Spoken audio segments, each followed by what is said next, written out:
Hello, আসসালামু আলাইকুম। আমার প্রিয় শিক্ষার্থীরা, তোমাদেরকে বলেছিলাম যে একটি সৃজনশীলের মাধ্যমেই পুরো দ্বিতীয় অধ্যায়টি কাভার হয়ে যাবে। চলো আমরা সেই দ্বিতীয় অধ্যায়টি এখন শুরু করি। সেই সৃজনশীলটা কি? আমরা লিখেছি সোডিয়াম ক্লোরাইড, সাধারণ লবণের সংকেত, এবং আমরা একটা সৃজনশীলে লিখেছি বরফের টুকরা বা পানি। আরেকটা লিখছি কর্পূর। কর্পূর হচ্ছে C10 H16 আর হচ্ছে ও। এটা হলো কর্পূর। এটা 2025 সালের কুমিল্লা বোর্ডে আসছিল এই প্রশ্নটা।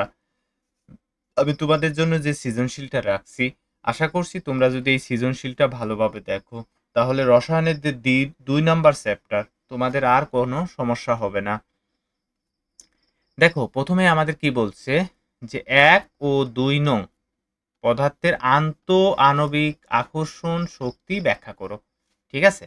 উত্তরে আমরা যদি যাই, আমি তোমাদেরকে এটা অবশ্যই কমেন্ট বক্সে দিয়ে দেব। তোমরা কমেন্ট বক্সে এই উত্তরটা পেয়ে যাবা, পিডিএফটা। উদ্দীপকের আমরা যদি লিখি, উদ্দীপকের সাধারণ লবণ অর্থাৎ সোডিয়াম ক্লোরাইড। ঠিক আছে? 2 নং হলো বরফের টুকরা যা পানি। কথাটা ঠিক আছে, কঠিন অবস্থায়। নিচেই নির্দেশ করে নিচে সোডিয়াম ক্লোরাইড এবং পানীয়ের আণবিক শক্তি ব্যাখ্যা করা হলো। এখন দেখো, এইটা যদি আমরা ব্যাখ্যা করি, যে কোনো কঠিন আয়নিক পদার্থের আয়নসমূহ নির্দিষ্ট অনুপাতে স্থির বৈদ্যুতিক আকর্ষণ শক্তি দ্বারা কেলাস চালিত কি হয় নির্দিষ্ট স্থানে অবস্থান করে। ঠিক আছে?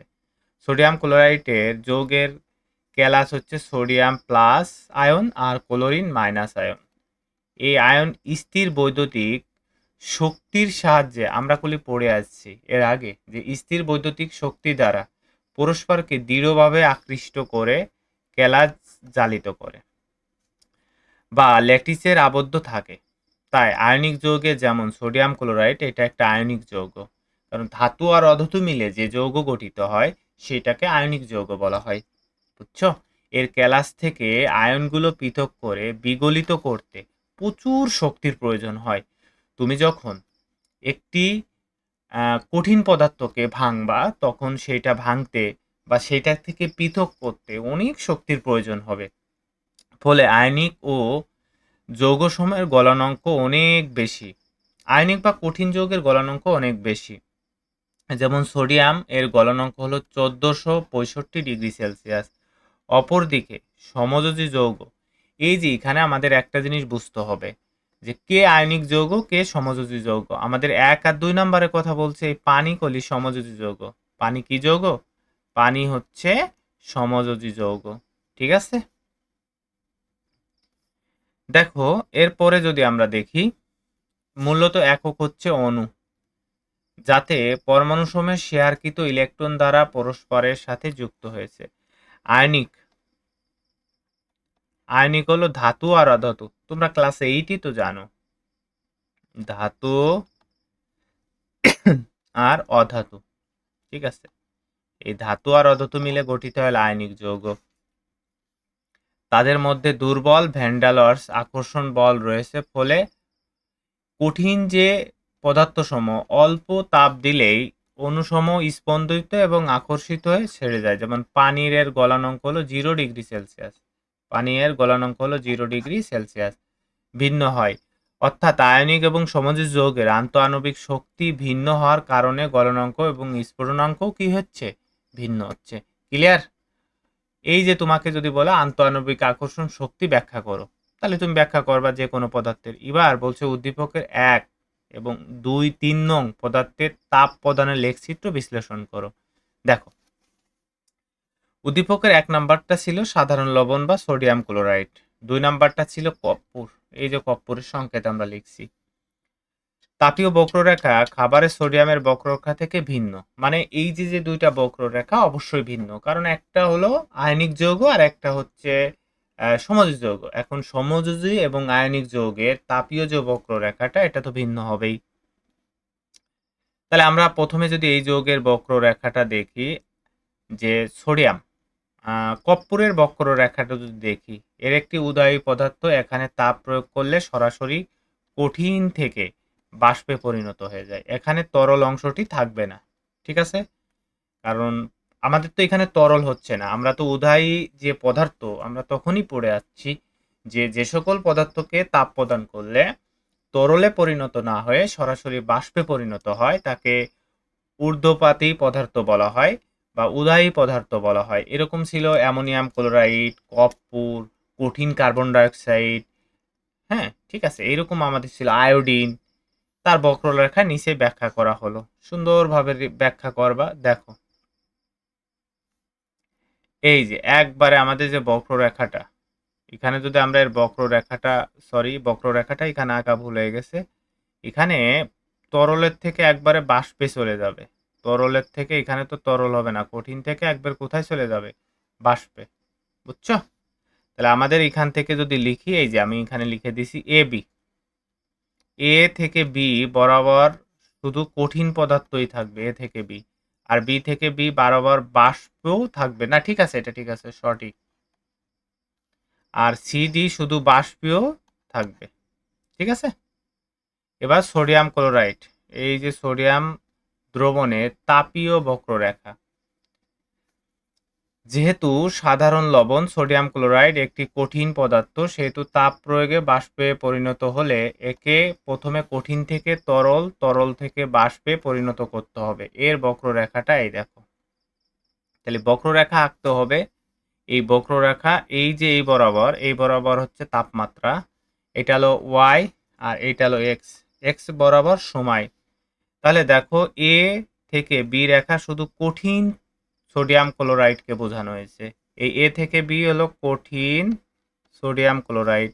আর বি থেকে সি, এই বি থেকে সি এটা হলো গলতেছে।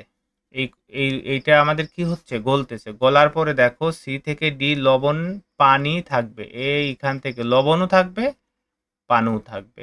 ঠিক আছে?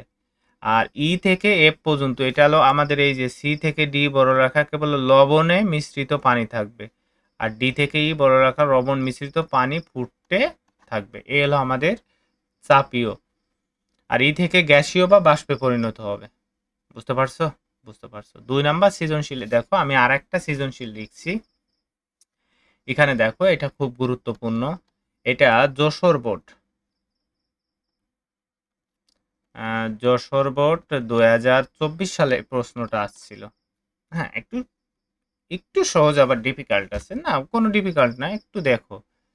তাহলে আমরা যদি দেখি এই বিক্রিয়াটারে করি, দেখো এটা হলো ইথিন, এটার নাম কি? ইথাইন। ইথাইনকে যদি হাইড্রোজেন দ্বারা বিক্রিয়া করি, এই যে হাইড্রোজেন দ্বারা বিক্রিয়া করি, এটা হচ্ছিল ইথেন। এটা হচ্ছে কি C2H6, এর নাম হচ্ছে ইথেন। নাম কি? ইথেন।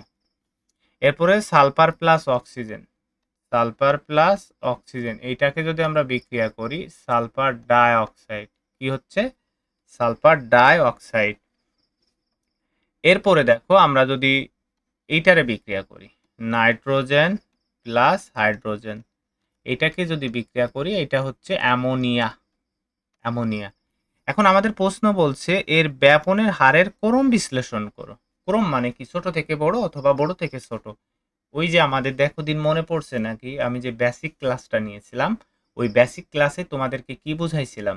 যে যার, যে গ্যাসের বা যে পদার্থের আণবিক ভর কম তার ব্যাপন বেশি। দেখো আমরা ঠিক সেই কথাগুলো এখন একটু সাজায় লিখি। প্রথমে উদ্দীপকের আলোকে বিক্রিয়াগুলো করবা। এই যে বিক্রিয়াগুলো করছি আমরা, বুঝছো? উপযুক্ত বিক্রিয়া থেকে দেখা যায় XYZ গ্যাস হলো ইথেন, সালফার ডাই অক্সাইড আর হচ্ছে অ্যামোনিয়া। আমরা জানি কোনো মাধ্যমে কঠিন তরল এবং বায়বীয় পদার্থের স্বতঃস্ফূর্ত বা সমভাবে ছড়িয়ে পড়ার প্রক্রিয়াকে ব্যাপন বলে, তাই না? এরপরে দেখো ব্যাপন মূলত গ্যাসের আণবিক ভর বা ঘনত্বের উপর নির্ভরশীল। ব্যাপন মূলত কি? গ্যাসের ভর বা ঘনত্বের উপর নির্ভরশীল। যে গ্যাসের আণবিক ভর কম হয় সে গ্যাসের ব্যাপন হয়টা কি?